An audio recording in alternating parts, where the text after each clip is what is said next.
Alors mes chers amis, pour ce nouveau cours de Torah aujourd'hui, je vous l'enregistre en avance.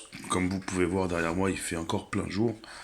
Je vous l'enregistre un peu plus tôt que d'habitude parce que, comme je vous ai dit, aujourd'hui je n'aurai plus internet dans quelques heures, donc je préfère prendre les devants et vous enregistrer plutôt ce cours. Je le dis encore une fois à tous ceux qui regarderont ce cours et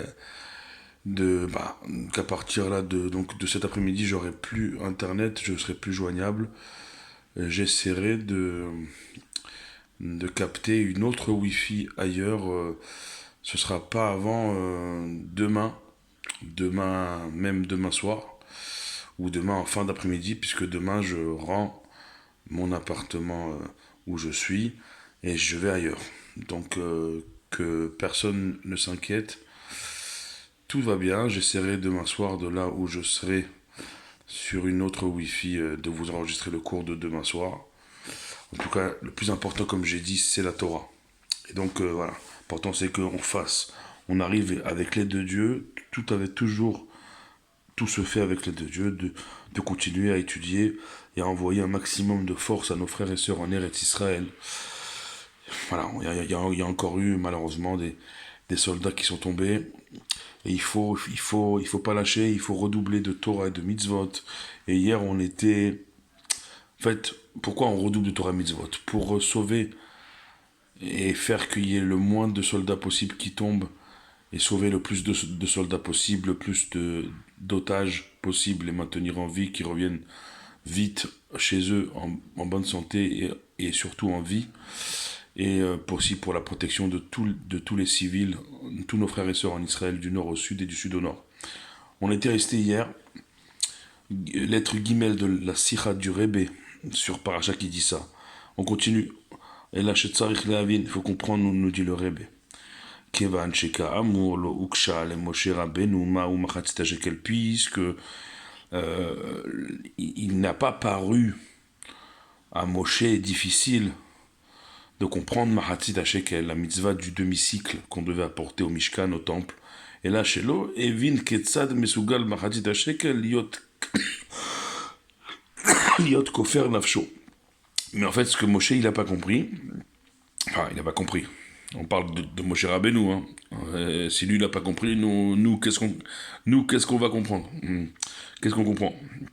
En vérité, le lien qu'il y a entre cette mitzvah-là et le fait qu'elle puisse, cette mitzvah précisément, pardonner nos âmes. Bama efo nitiash vadat oksher alo akadosh madma shel esh.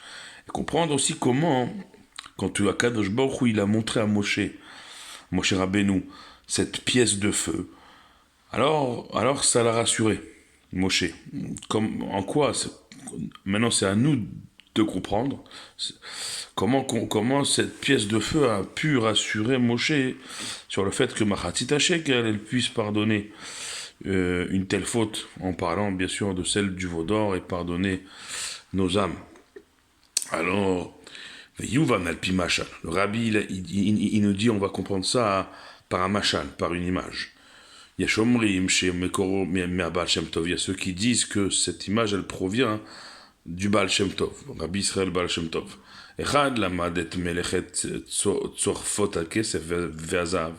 Il y a un qui était expert en travailler l'argent et l'or. Vezé chez limdu et amelacha, celui qui lui a appris cette melacha, ce travail. Alo ketzad la sota lechol prater. Il lui a appris comment travailler l'argent et l'or dans le moindre détail. Dans les moindres détails. Et là,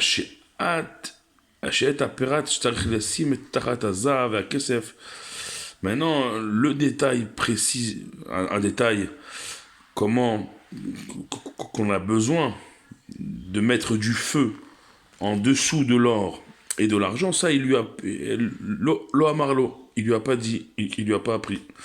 Mais rov pshi tout adavar, de la simplicité de la chose. C'est-à-dire que c'est comme si maintenant, moi je vous dis de faire cuire des œufs, et en fait, Il me semble évident de ne pas vous dire d'allumer le feu sous la casserole. Ça me paraît évident, donc je vais pas vous le dire. Pareil.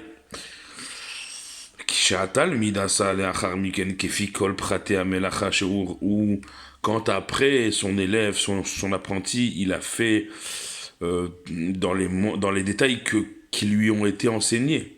La melacha, le travail qui lui ont été montré de faire avant. Il a fait tout comme on lui a montré.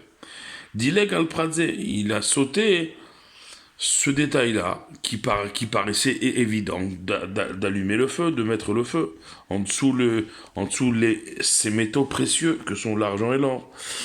Ou lo iniach esh milemata, il n'a pas mis le feu en dessous l'argent et l'or. Ou muvan shemikol avodato lo yatsa davar. Et il comprend en fait que de tout son travail n'est rien sorti. Azahav ve'akesef, l'or et l'argent, nisharu golmiim kemikodem. Il comprend que de son travail, rien n'est sorti. Comment il comprend? Parce que l'argent et l'or et l'argent, ils sont restés comme ils étaient auparavant. C'est le feu qui les fait fondre, qui les fait changer d'apparence. Mais là, comme il a pas mis le feu en dessous parce qu'on lui a pas montré avant, alors que ça paraissait évident, et il s'est rendu compte que son travail n'a servi à rien puisque ça n'a pas changé la nature et la forme de l'or et de l'argent. Vezo aïta gam tshuva takadosh baruch hu le Moshe Rabbeinu al yedei she'er'a matbea shel esh. Ça a été la même réponse qu'a fait Akadosh Baruch Hu à Moshe Rabbeinu en lui montrant cette pièce de feu. Netinat amatbea kshe'le'atzma, le fait que Dieu il donne une pièce que elle-même omnam ena yechola lagia, que en elle-même elle peut pas arriver jusqu'à pardonner l'essence même de nos âmes. Uniquement quand on enjoint à cette pièce, on lui enjoint du feu. On donne donc cette pièce de feu qui est brûlante, qui provient pour nous apprendre que, comme cette pièce qui est en feu, eh bien, l'essence de notre âme, elle est aussi ardente, elle est aussi enflammée pour Akadosh Baruch Hu. Miner avaye nishmatadam, comme c'est marqué dans le pasuk de Michelet, les proverbes de Shlomo HaMelech, le roi Salomon. Perekaf, pasuk Kavzaïn, le rabbi, il est très précis toujours dans ses références baro. C'est le Rebbe, c'est Nessi Dorenu, le prince de notre génération, Baruch Hashem. Eh bien, là-bas, c'est marqué dans Michelet que la bougie de Dieu, la flamme de Dieu, c'est l'âme de l'être humain, l'âme du juif. Alors, là maintenant, ça nous montre que ce qu'on a en nous, et ce qu'on donne de nous, ce demi-shekel qu'on donne de nous, de notre neshama, de notre âme, ça peut devenir un pardon pour notre âme. Ça, c'est extraordinaire, mes chers amis. Alors, on arrive à la lettre He, Baruch Hashem, elle est longue, donc on va pas la finir aujourd'hui, cette lettre E. Mais déjà, c'est-à-dire que on va essayer, Blinéder demain, avec l'aide de Dieu, de faire cette lettre E, qui est extraordinaire. Non, c'est la lettre Dalet, pardon. C'est la lettre Dalet qui est devant nous. Là, on a fait la lettre Gimel, Baruch Hashem. Mais déjà, s'arrêter sur ça. Ce qui est extraordinaire, en vérité, à travers cette lettre Gimel de la Sikha du Rebbe qu'on a lu, qu'on a étudié, c'est quoi? C'est qu'en vérité, en chacun d'entre nous, on a ces forces-là. Ces forces qui peuvent, oui, même aller jusqu'à pardonner nos âmes et pardonner des fautes attachées à nos âmes qui sont des fautes très graves. On parle d'ici du veau d'or, on ne parle pas d'une faute, d'une petite faute, on parle c'est quoi le veau d'or? C'est Avodah Zara, c'est la faute de l'idolâtrie, c'est une des 3 fautes, il y en a 3, où on doit préférer se jeter justement au feu que de les faire.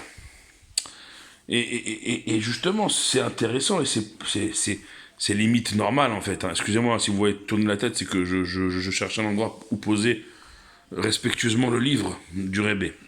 Eh bien, c'est un peu normal que le feu se répare par le feu. C'est la fameuse mesure pour mesure, mida keneged mida, qu'on a fauté en jetant des métaux précieux, notamment l'or et l'argent, dans le feu pour faire apparaître ce veau d'or avec, à l'aide de la plaque de Yosef, dont l'étendard, c'est le shor, c'est le taureau, c'est le veau, eh bien, il est normal que on répare la faute faite par le feu intérieur qu'il y a en chacun d'entre nous, qui provient du Etzem Aneshama. C'est des notions très profondes que le rabbi nous enseigne là, qui provient de l'essence de nos âmes. C'est-à-dire que il y a la Neshama et il y a l'essence de la Neshama. C'est comme si je vous dis, c'est-à-dire que comment vous dire ça comment vous dire ça? Il y a des fruits où il y a l'écorce autour du fruit, mais en fait le fruit c'est pas l'écorce, c'est ce qu'il y a au centre du fruit, à l'intérieur du fruit. Ben, c'est un peu ça l'idée. Avec bien sûr, je voulais simplifier bien sûr, mais c'est à des années-lumière beaucoup plus puissant. On parle, c'est quoi la neshama? L'Admon Razaken, Rabbi Shneur Zalman, dans le 2e chapitre du Tanya, il nous dit que c'est Chelek Elokam Imal Mamash. C'est la partie la plus élevée de Dieu, de manière concrète, dans chaque juif, dans chaque juive.